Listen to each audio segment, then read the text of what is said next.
এই লোকটা মুসলমানের জানাজায় যায়, তার বাহ্যিক রূপে মনে হচ্ছে তিনি মুসলমান, কিন্তু এমন এমন কর্ম করি আমরা, বাহ্যিক অবস্থা দেখে বোঝার উপায় নাই তিনি কি আসলে মুসলমান কি মুসলমান না।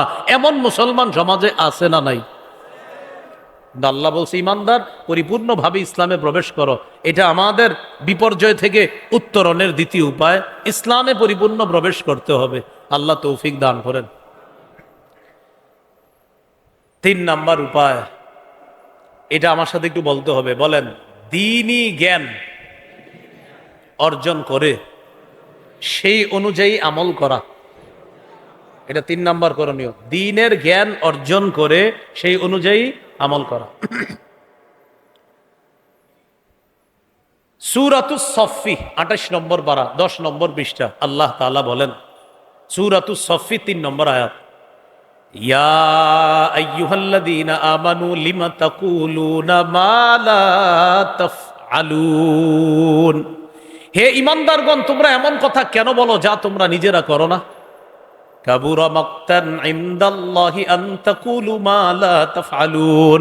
তোমরা যা করো না তা বলা, এটা আল্লাহর কাছে কত মারাত্মক অপরাধ। এই আয়াতে প্রথম উদ্দেশ্য উলামায়ে কেরাম, মসজিদের ইমাম সাহেবগণ, প্রথমে আমাদের উদ্দেশ্য আমরা দ্বীনের সঠিক জ্ঞান অর্জন করে প্রথমে আমরা আমল করতে হবে, এটা আমাদের জন্য কর্তব্য। দ্বিতীয় নম্বরে সমস্ত মুসলমান যারা আছি, দ্বীনের সঠিক জ্ঞান অর্জন করে আমল করা। আমি কিন্তু প্রথমে বলছি এটা আমাদের প্রথম দায়িত্ব, উলামায়ে কেরাম যারা, তাদের প্রথম দায়িত্ব এটা, দ্বীনের সঠিক জ্ঞান অর্জন করে ওই অনুযায়ী আমল করা। এই কথাটাই তিরমিজির হাদিসে আছে, 2616 নম্বর হাদিস। রাসূলুল্লাহ সাল্লাল্লাহু আলাইহি সাল্লাম বলেন, লা তাজুলু কদামা ইবনি আদম হাত্তা ইউসআলা আন খামসিন। কিয়ামতের ময়দানে বনি আদমের 2 পা নড়বে না 5টি প্রশ্ন করার আগে 2 পা নড়বে না। আন শাবাবিহি ফীমা আফনা ওয়া আন হায়াতিহি ফীমা আবলা ওয়া ফি রিওয়ায়াতিন আন শাবাবিহি ফীমা আবলা ওয়া আন হায়াতিহি ফীমা আফনা। জীবন সম্পর্কে জিজ্ঞাসা করা হবে, জীবন কোন কাজে কাটিয়েছো। যৌবন সম্পর্কে জিজ্ঞাসা করা হবে, যৌবন কিভাবে কাটিয়েছো। 3 নাম্বার, ওয়ান মালিহি মিন আইনা ইকতাসাবা ওয়া ফীমা আনফাকা।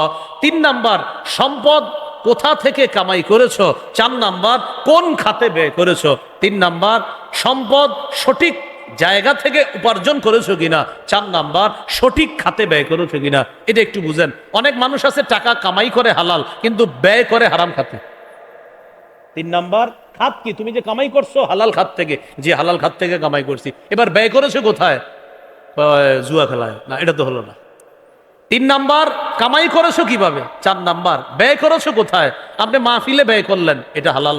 আপনি গানের কনসার্টে দিলেন, হালাল টাকাটা গানের কনসার্টে দিলেন, কি হয়ে গেল, এটা হারাম হয়ে গেল। তাহলে খাত, আপনি কামাই করেছেন এটাও প্রশ্ন হবে, আর ব্যয় করেছেন এটাও প্রশ্ন হবে। এই 4। 5 নাম্বার, ওয়ান ইলমিহি বিমাযা আমিলা ফীমা আলিমা।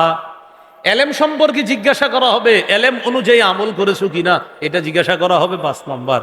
তাহলে মুসলমানদের বিপর্যয়ের উত্তরণের 3 নাম্বার উপায়, সঠিক দ্বীনি জ্ঞান অর্জন করে ওই জ্ঞান অনুযায়ী আমল করা। আল্লাহ আমাদের সকলকে সঠিক জ্ঞান অর্জন করে ওই অনুযায়ী আমল করার তৌফিক দান করেন। 4 নাম্বার, এটাও একটু আমার সাথে বলেন যেন সবার মনে থাকে। বলেন, সঠিক জ্ঞান অর্জন করে সেই জ্ঞান অন্যের কাছে প্রচার করা। 3 নাম্বারটা হলো নিজে শিখা, নিজে আমল করলেন। আর 4 নাম্বার হলো শিখার পর এটা প্রচার করা, তাবলীগ করা, প্রচার করা। রাসূলুল্লাহ সাল্লাল্লাহু আলাইহি সাল্লাম বলেন, বাল্লিগু আন্নী ওয়ালাউ আয়াহ। আমার পক্ষ